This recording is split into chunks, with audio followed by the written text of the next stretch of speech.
YouTube, Miss Brother Dennis, and I'm here at the Bentonville site. I'm gonna release my birds. I got to reading this sign here, man. There was big battles here, Civil War, and oh man, it was big battles all throughout the U.S. at the time, but it was really big here. It was a really big battle here at Bentonville, like 15 minutes from where I live at, man. It's 15 or actually 17 miles. And it's funny, not funny, but because these are lies we're talking about. But I was reading this thing here, and it was saying that 54th Virginia, 40 North Carolina, and Tennessee, those three band together, and they were fighting against the flags of Michigan, 14 Michigan, and 60 Illinois. And it's really a story of, if you read this right here, it's really talking about capture the flag. Like, they really were playing capture the flag, bro. It's like, if you lost your flag in battle, you basically surrendered. The funny thing is, as you read this here, it says the action turned towards the 40th North Carolina. The corporal of the 14th Michigan rushed the Confederate flag, then dragged the color barrier in the flag for 100 feet before the Confederate lieutenant released the flag, which he dropped. That means the North Carolina dude dropped the flag and fled.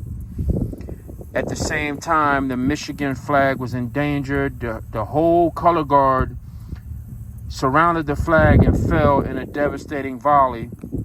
But one Private Plant, saved his regiment's banner. Both Clute and Plant received the Medal of Honor 30 years later. So this guy received the Medal of Honor for taking a flag, and this one received it for saving a flag. Then at the bottom it says, the members of the 14th Michigan captured troops and the colors of both the 26th Tennessee and the 54th Virginia. So it was basically like, dude, if you lost your flag, you just gave up. Unless you was from North Carolina, then you ran. Oh, you can't make this stuff up, bro. It's like, our history is crazy, and this type of history they're trying to bury. But it's history, man. We need to just embrace it, learn from it, and move on. But man, this guy looks like Billy the Kid or something crazy, right? But these are like war heroes, man. This is what it looked like. 19th of March at Bentonville. It said, this is like, if you really look at the Battle of Bentonville, and I'm gonna leave it alone, but they said this was one of the most brutal battles in the Civil War, like hand-to-hand combat. I mean, they got at it. They was sticking each other with bayonets. It's like, it's crazy, bro. It's like, and then you can walk it right there, and it's a swampland out here. But they battled it, bro. They first Union attack, it says over there, like on that sign. Like, this is where the Civil War kicked off at. First Union attack. And it goes in to tell the story behind that, man. This is crazy, man. If you stop, that's like DC. You pass all that history and nobody even stops and looks. And I'm down here in North Carolina. I'm older now, but I can appreciate these stories, man.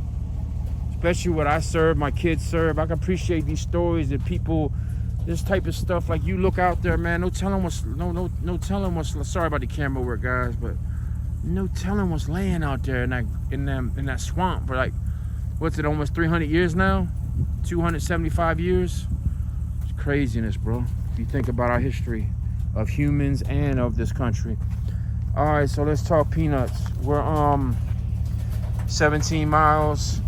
We're pushing them out tonight at 6 o'clock, like 6:05 or 6. It's actually 6:15 because I got them out here at 6:05. So 10-minute warning. 23 birds left. Trying to push them tonight, push them tomorrow night from the same spot. And then Saturday and Sunday we're gonna go 20 miles. And then it's up to Joe. We're gonna get them out to 40. By next weekend they'll be out to 40, hopefully. So yeah, we're gonna get it in. Without further ado, we're gonna let these birds go, and then I'll cut the video and I will see what happens. I got the trap open. I got food in the trap. I mean, in the loft. Their little buddies, the droppers are there. Like, see how they're not waiting for me now? They're just they're rushing now. Oh, don't get hit by the car. They always go the wrong way. That's like I always. These guys. That dude's an idiot. I'm glad it comes home every day, but that dude always he jumps his head. I'm gonna videotape him next time. He jumps his head into the cage, like he tries to jump out. It's just weird. I just can't explain it. But he's a beautiful bird, man. You can never pick him up on his phone. It's like I think there you go. You can see him shimmering. Tree. They, believe it or not, look at this. I just want to pan around and show y'all. Look at this. It's all wide open. All of it. All of this is wide open. And they flew to one place. So I don't want y'all to think I'm an idiot, but they flew to one place that there's 4 or 5 trees at. And now they're gone. I don't even see them. All right, bro. So let me see what exactly the time is that I released them. It's 6:18. So remember that when we get home. I'll be right back at you. All right, guys, we're back. It's 6:40, so it's been 22 minutes for me to get home, near home, and I'm gonna say that I want to give God all the glory for today. So I didn't say that. I don't think I ever said that in the first part of my video, and because I was excited about the little Civil War thing I was reading, but we must always give God the glory, because if you're a man of faith, which I choose to be, it's my belief. I don't force it on anybody else, but I have to. It says that I'm obligated to acknowledge God before man, in front of men, or he'll deny me on the day of judgment. So, all right, guys, I'm stuck at this red light, on this stop sign. This country, it's like you just gotta go, bro. It's like the school's letting out, you gotta get out and go. It's like, come on, man, with your learner's permit, man, go, man. Permit. I turned the camera on because I can see a couple birds. I'm not even gonna lie to you. 17 miles. They're white birds, but I can see them on top of my loft. I know you probably can't, but I wanted to let y'all know what it's really like. They're like authentic. Like, I want to keep my channel real. It's not why I vlog, but I don't want y'all just to sit on the phone for 20 minutes while I'm driving back home, because it took me 22 minutes to get here. That makes a long, stupid video, I guess. But with my street talk or whatever, the way my mental state is, my mind goes this way and that way, and oh Lord, I just made a mess in the car. This is what happens when you live video. My wife actually, I was trying to grab my stuff out of the car as we talk. I can hear a kitty wanting some food.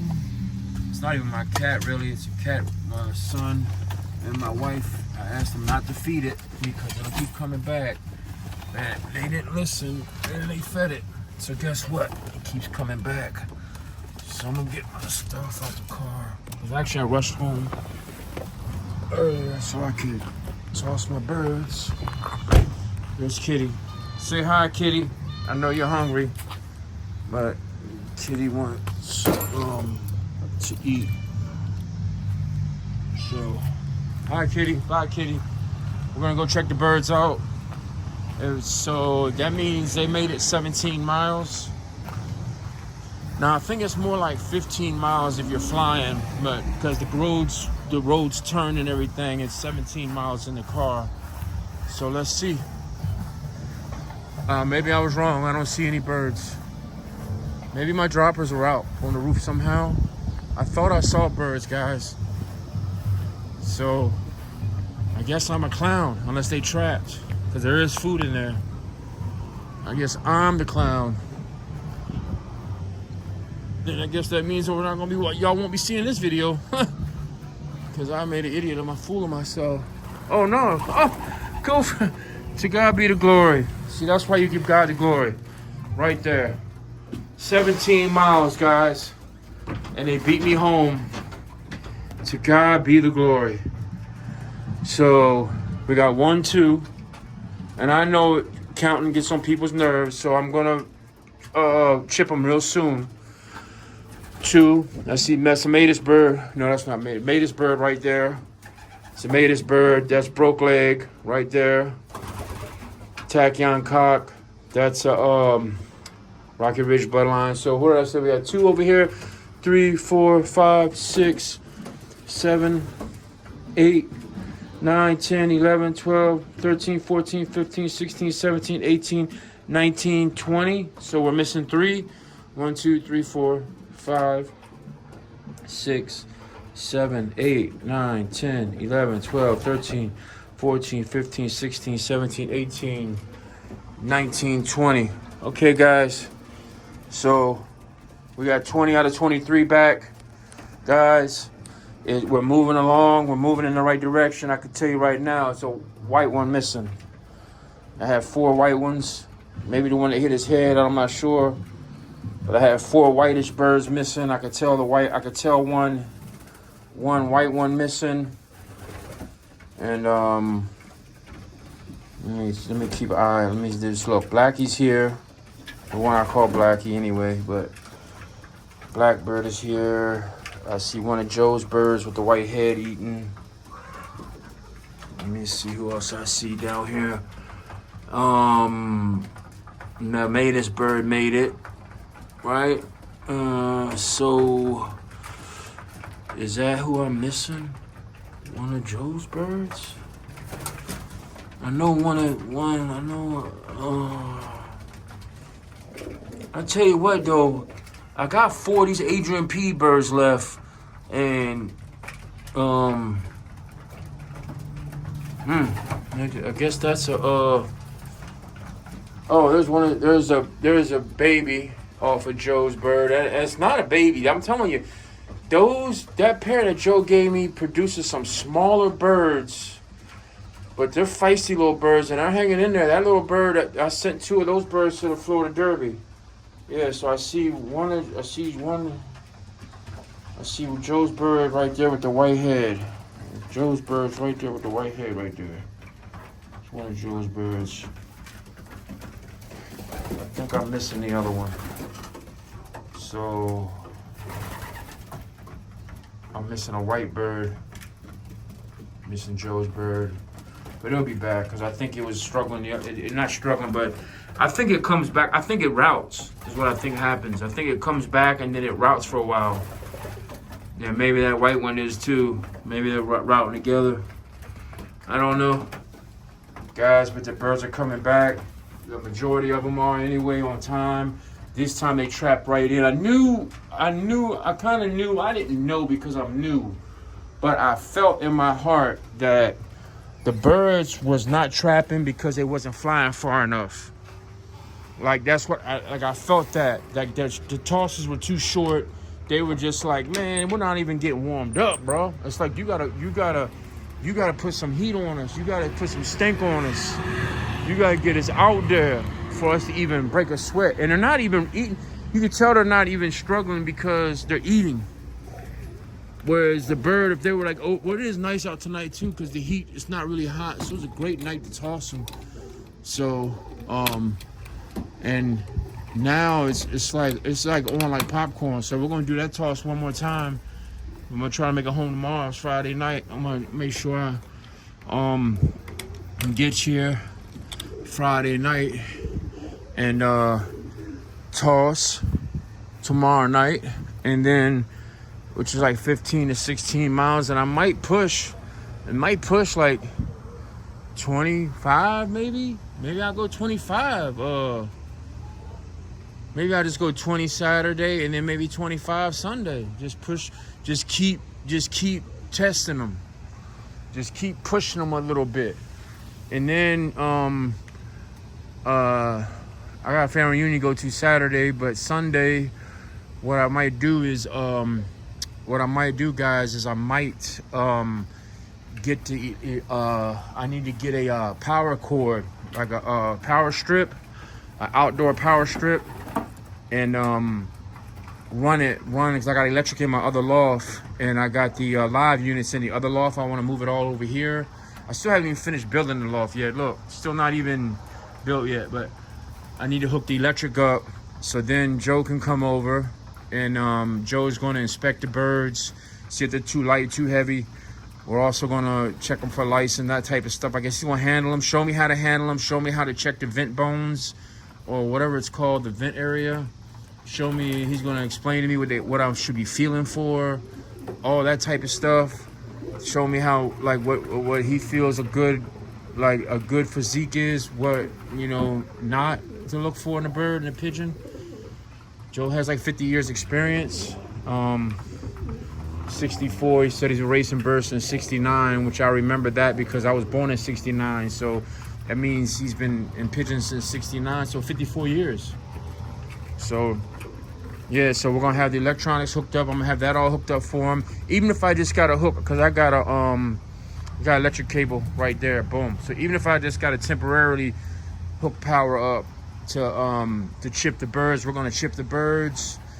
Once we chip the birds, then we're gonna start going to doing. I guess he's gonna help me, and during the week, I guess do like 2 morning tosses.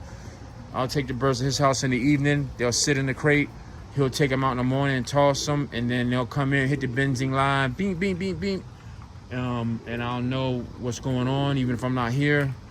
And yeah, so that's where we're at with that. And so then we'll get 2 tosses during the week, because the longer tosses are gonna start needing rest in between. So we're gonna rest them, toss them 40 or whatever, rest them, toss them. I toss them Tuesday, toss them Thursday, toss them Saturday. And then I'm thinking 2 weeks in September, the second week in September, which is like a week and away, like 8-9 days away. 2 weeks in September. I'm trying to talk trash until the other birds, see if the other birds show up, but it is what it is. Yeah, we're gonna. Our club is doing 2 practice tosses, right? And so what I'll probably do is do 1 practice. I'll probably toss half my birds in the first one and then half my birds in the second one, just in case I don't lose. One of them becomes a smash race. I don't want to lose my whole race season in 1 practice race. So and then it's on from there. It's on and popping from there, guys. And we're gonna be racing, and we're gonna be trying to win. And winning races is important for your loft, especially when you're starting out, because it shows you what breeders that you should be sticking to. Like, whichever birds I have in here, whichever birds do's better, I'm gonna lean towards those breeders. Whichever birds don't do better, I must phase those bloodlines out. Those breeders out, not the bloodlines, but the breeders themselves. Because I could have just got a bad Steph Van Reef or a bad Ornette bird. That is not, that's a dud, but that don't mean the whole line is a dud. But and eventually I'm gonna create my own bloodline. 6-8 generations down the road. That's years down the road. But I create my own loft line. Like, I got some Tom Barnett birds. If you look at his pedigree, it's like 6 generations, all Barnett bred, all Tom Barnett, this to that bird, to that Barnett bird, to this bird, to that bird. The whole pedigree is Barnett birds. He's been breeding his own birds for that many years, to where this whole pedigree is his. So that's what I want to kind of do. Of course, I'll import some birds here and there. There goes the white pigeon right there. Or there goes a pigeon right there. Okay, so we just got one coming in hot. That's why I kept the camera on, so y'all can see like what the real deal. It's the real deal Holyfield out here, man. We're really doing it. We're on the front lines of this pigeon thing.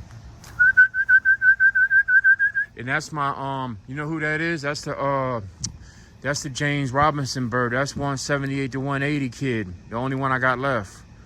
I lost 2 of them in the smash race. I sent 2 to Sonny at the other club. I sent 1 Frilio. Tom has the first one. is little off on the hill, Frilio. You ever watch his channel? The bird with the frill. Looks just like him, maybe a little darker. It has a white tail feather or a white flight and a frill on his neck. So that's Frilio's sibling right there. I think it's a hen because Cock was chasing it earlier. Where you go? Get back on the camera. So now we're waiting to see. I think them birds either overshot a little bit or they were routing. And then we're waiting on, I think Joe, one of Joe's birds. And I don't know who the other one is that I'm missing. So I'm missing 2 now because I got 21. We started with 23. But I'm not gonna hold y'all, man. I'll leave this door open until it's dark. I'll let the dogs out once I close that gate, and then they'll make sure no raccoons or nothing come in. And guys, it's been real. I say this is a success. See, that bird was just waiting for me to move away so it could trap. They don't like me to trap. They don't want to trap when I'm out here. And I'm gonna make sure it's enough food in there. I might throw just a little bit of food down for it to make sure it eats. Because I wanted the energy up for tomorrow. Yeah, there's food in there. There's food in that one.